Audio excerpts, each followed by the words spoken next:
जो चीज़ें मैं आपके साथ डिस्कस करने जा रहा हूँ, ये कितना डिपेंड है मुझे इसका आइडिया नहीं है, पर ये सीरियस तो है। अब ये एड्रेस क्यों नहीं हो रहा है, इस पे अपना ओपिनियन आप कमेंट बॉक्स में दे सकते हैं। सपोज करिए कि आपके घर का कोई छोटा बच्चा, आपका भाई बहन या आपका बेटी बेटा रोड पे साइकिल चला रहा है और सडनली आपकी आंखों के सामने एक व्हीकल आती है, उसका एक्सीडेंट करके निकल जाती है। वो इतना तेज होती है कि आप उसका नंबर प्लेट देख नहीं पाते हो या नोट नहीं कर पाते हो, बट फॉर्चुनेटली आपको शायद में सीसीटीवी कैमरा नजर आता है और आप होपफुल हो कि उसमें सारा इवेंट है वो रिकॉर्ड हुआ है, पता चल जाएगा किसने एक्सीडेंट किया है।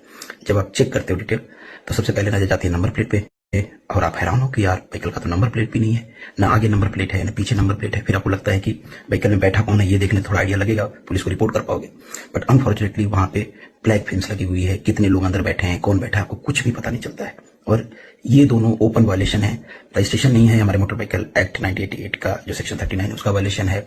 ब्लैक फिल्म्स लैंडमार्क जजमेंट है, इस पे सुप्रीम कोर्ट का हमारा जो CMBR का रूल है 100 उसका वायलेशन है। और ये ओपनली रोड पे घूम रहे हैं। पीछे आपको फुटेज नजर आ रहा होगा, इस फुटेज में से कुछ फुटेज तो मैंने जो गुजरात कैपिटल गांधीनगर है वहां पे रिकॉर्ड किया है कि वहां पे फ्रीक्वेंटली ऐसे व्हीकल घूम रहे हैं और हर जगह घूम रहे हैं। मैंने इसलिए अलग अलग व्हीकल रिकॉर्ड करके आपको डाले हैं। आपके मन में सवाल आएगा कि इतना सीरियसली इसको मैंने क्यों ऑब्जर्व किया है। जनरली क्या होता है, जब हम ऐसी सिचुएशन के भुक्तभोगी होते हैं ना, तो उसको फील कर पाते हैं। एक बार मैं अपनी व्हीकल लेके पार्क करने जा रहा था, आगे से ऐसी ही एक व्हीकल निकल रही थी, तो मुझे लगा कि अब वो हटा रहा है, बट मैं जो स्पेस खाली हुआ वहां पर अपनी व्हीकल लगा दिया। और उसने क्या किया, अपनी व्हीकल को बैक करके 2 बार, मैं जिस साइड बैठा था मतलब ड्राइवर साइड, उसने हिट किया।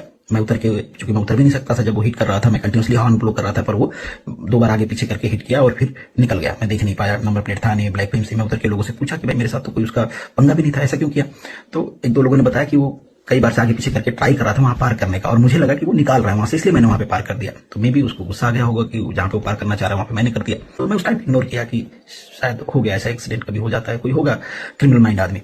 फिर मैंने बाद में देखा कि यार ऐसी व्हीकल तो गुजरात के हर जगह नजर आ रही है और फ्रिक्वेंटली नजर आ रही हैं। और उससे अनफॉर्चुनेट चीज आपको बताता हूँ, कई बार मैंने ऐसा देखा है कि ये व्हीकल जो गुजरात गवर्नमेंट की पुलिस की स्क्वाड व्हीकल होती है उसके आसपास खड़ी है, फिर भी इन पे कोई कार्रवाई नहीं हो रही है। RTO वाले नहीं कर रहे हैं, रोड पे चेकिंग चल रही है, इसी टाइप की व्हीकल फराटे से निकल जा रही हैं, आम लोगों को पकड़ा जा रहा है। तो यहाँ पे आपको नेक्सस पता चलता है, मतलब लोकल पुलिस तो इसमें इन्वॉल्व होती है। फिर मैंने कुछ लोगों से बात किया कि इसमें ऐसा क्या होता है कि पुलिस वाले भी इन पे कार्रवाई नहीं कर रहे हैं। तो कई सारे लोगों ने बताया कि इसमें, चूंकि गुजरात में दारू बंद है, तो इसमें इलीगल लिकर सप्लाई होती है और भी कुछ इलीगल एक्टिविटी, क्योंकि इन व्हीकल को देख के पता चलता है कि ये इलीगल एक्टिविटी में इन्वॉल्व होगी। तो आपको सजेस्ट करूंगा कि अगर ऐसी व्हीकल आपके आसपास जाए तो एक साइड कर लेना भैया, किनारा कर लेना, क्योंकि इनकी ड्राइविंग का कोई मतलब नहीं है। ड्राइविंग रेगुलेशन का इन्होंने नाम नहीं सुना है और पुलिस का इनको डर नहीं है, इनका शॉर्टकट है। तो होपफुल कि ये चीजें कम हो, क्योंकि ये बहुत सीरियस है कि अगर ये किसी का एक्सीडेंट करके निकल जाए तो आप FIR किस पे कराओगे। बाकी इनमें क्या एक्टिविटी होती है, अगर आपको कुछ आइडिया है तो कमेंट बॉक्स में जरूर लिखना।